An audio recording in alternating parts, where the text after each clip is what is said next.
जब तेल कंपनियां हजारों करोड़ रुपए का मुनाफा कमा रही है तो फिर पेट्रोल और डीजल के दाम लगातार क्यों बढ़ रहे हैं? यही सवाल इस समय हर आम आदमी के मन में घूमता नजर आ रहा है। पिछले कुछ दिनों में पेट्रोल डीजल करीब 7.5 रुपए प्रति लीटर तक महंगा हो चुका है और अब लोग सोशल मीडिया से लेकर चाय की दुकानों तक यही चर्चा कर रहे हैं कि आखिर कंपनियों को फायदा हो रहा है तो जनता पर बोझ क्यों डाला जा रहा है।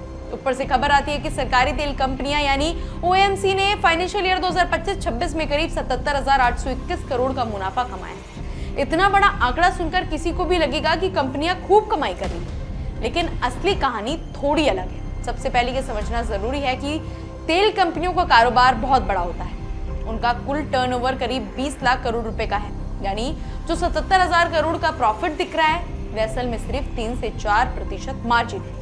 इस तरह के बिजनेस में ये बहुत ज्यादा नहीं माना जाता, क्योंकि तेल कंपनियों को रिफाइनरी चलानी होती है, पाइपलाइन बनानी होती है और स्टोरेज सिस्टम संभालना होता है और नए प्रोजेक्ट्स में भारी निवेश करना पड़ता है। अब असली खेल समझिए, अभी जो मुनाफा दिख रहा है उसमें मिडिल ईस्ट संकट का पूरा असर शामिल ही नहीं है। भारत की तेल कंपनियां लगभग 50 से 60 दिन पहले खरीदा गया कच्चा तेल इस्तेमाल करती है, यानी जब तेल सस्ता था तब खरीदा गया स्टॉक अभी तक सिस्टम में चल रहा था। लेकिन अब अमेरिका ईरान तनाव, इजराइल संघर्ष और स्ट्रेट ऑफ हॉर्मुज पर बढ़ते खतरे की वजह से कच्चे तेल की कीमतें तेजी से बढ़ी हैं। पहले जो तेल $70 प्रति बैरल था वो $100 के पार पहुंच गया है। इसका असर धीरे धीरे आने वाले महीनों में कंपनियों के खर्च पर दिखेगा। इसलिए कंपनियां अभी से रिटेल दाम बढ़ाकर अपने नुकसान को कंट्रोल करने की कोशिश कर रही है। सरकार का भी अपना दबाव है। मार्च में सरकार ने एक्साइज ड्यूटी 10 रुपए कम की थी, जिससे सरकार को करीब 1 लाख करोड़ रुपए के राजस्व का नुकसान होना का अनुमान है, यानी सरकार भी पूरी तरह आराम की स्थिति में नहीं है। दूसरी तरफ पिछले साल तेल कंपनियों ने घरेलू एलपीजी सिलेंडर सस्ता रखने के लिए करीब 40,000 करोड़ रुपए का नुकसान झेला था।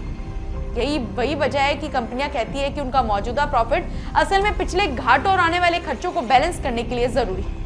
लेकिन आम आदमी के लिए सारी बातें उतनी मायने नहीं रखती, क्योंकि उसके लिए सबसे बड़ा सच यही है कि हर बार पेट्रोल डीजल महंगा होने से उसकी जेब पर सीधा असर पड़ता है। पेट्रोल महंगा होगा तो ट्रांसपोर्ट महंगा होगा, ट्रांसपोर्ट महंगा होगा तो सब्जी, दूध, राशन, फल और रोजमर्रा की हर चीजें दाम बढ़ जाएंगी। यानी असर सिर्फ पेट्रोल पंप तक सीमित नहीं रहेगा।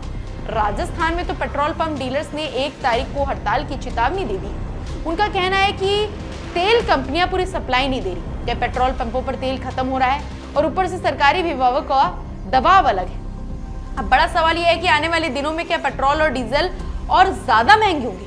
इसका जवाब काफी हद तक मिडिल ईस्ट की स्थिति पर निर्भर करेगा। कमेंट्स में बताइए कि आप इस बात से सहमत हैं या नहीं, और ऐसी अपडेट्स के लिए जुड़े रहिए हमारे चैनल द इंडिया मूव्स के साथ।